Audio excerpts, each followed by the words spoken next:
Hi.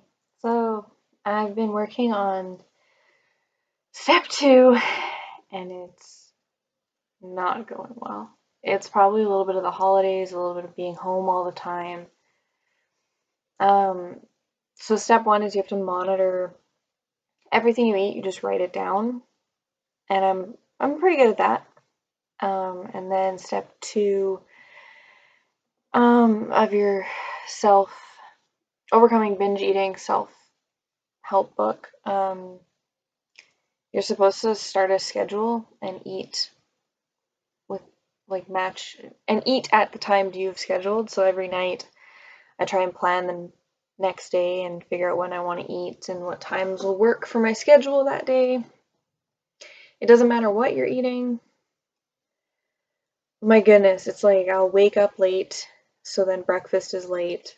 I originally planned at like 9, um, and I'm eating at like 10:30, which changes the midday snack and changes when I want lunch. Also, the Vyvanse means that I have cut my appetite entirely. So I'm usually not hungry during the day, but I know I need to eat and I remind myself to eat. Um, Also, all that's in my house right now is really healthy, good chef's plate meals or very unhealthy Christmas junk food. So obviously the Christmas junk food is always easier to eat than cooking a meal.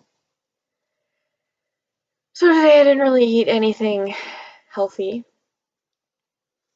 and because I didn't eat very much all day because I wasn't hungry, and I didn't eat very healthy, when it got to the evening, I like had a small binge eating thing. Like I knew what I was doing, but I still didn't have the capability of stopping myself.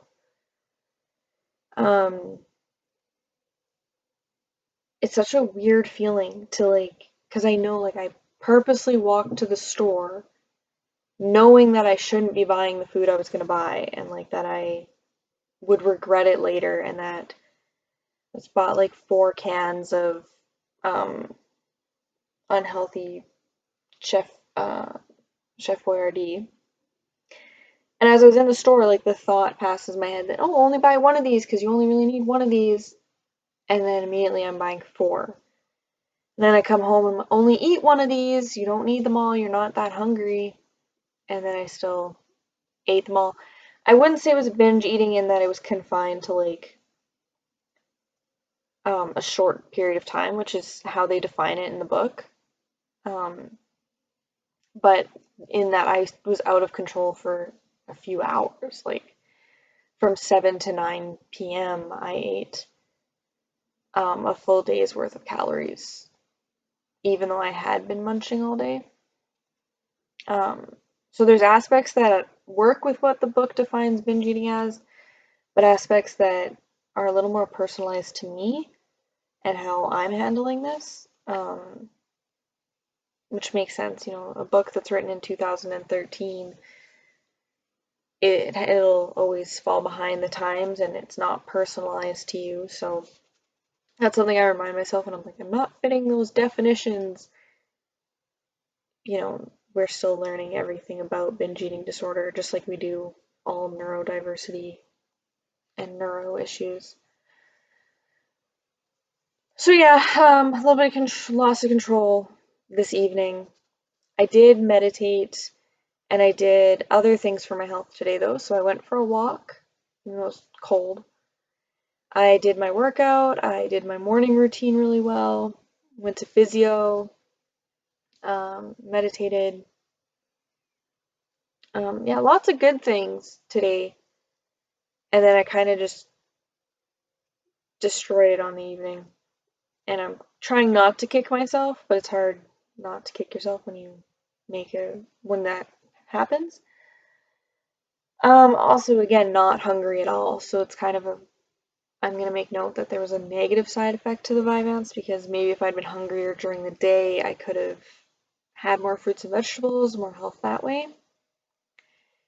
I will say I also bought Mio for the first time to like flavor up my water and make it look cool, so I would drink more water instead of booze and other items around the house. So hopefully that helps.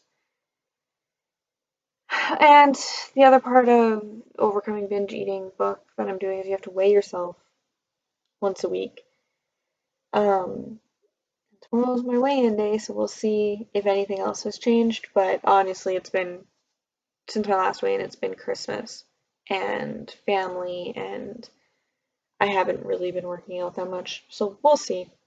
I don't expect any big changes. And when you're not actually changing your eating habits, you probably won't lose weight. The other thing, like every time I start to fall off, I reread step 1 and step 2 of the book, or I reread different facts of the book. I'm still waiting to hear from a doctor early in January, like a psychologist or a counselor, therapist person. And hopefully they can advise me on where to go next, how to move on, because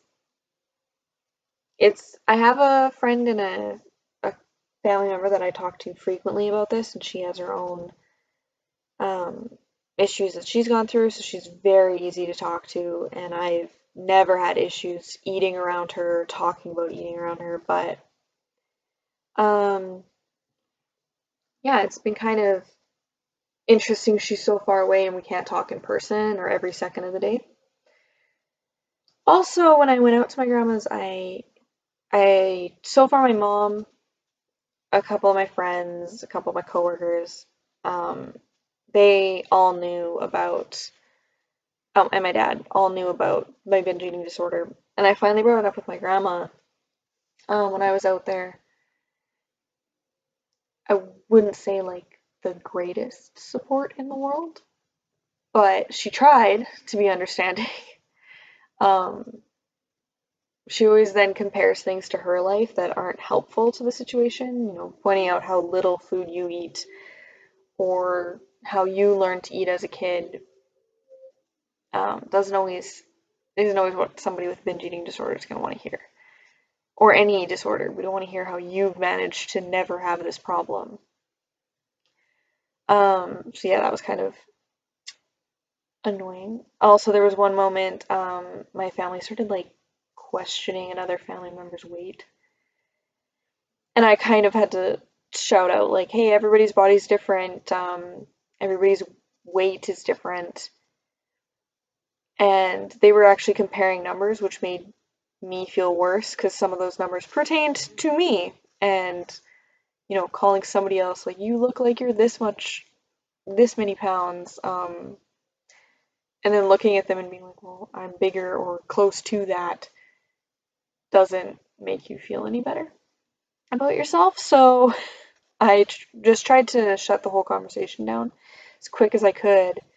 And because my mom knew about binge eating disorder, I turned to her very quickly and just like looked at her like, let's move this along. Let's not have this conversation right now. It's Christmas. And I also think my stepdad caught on pretty quick that we needed to change the subject, so that was helpful.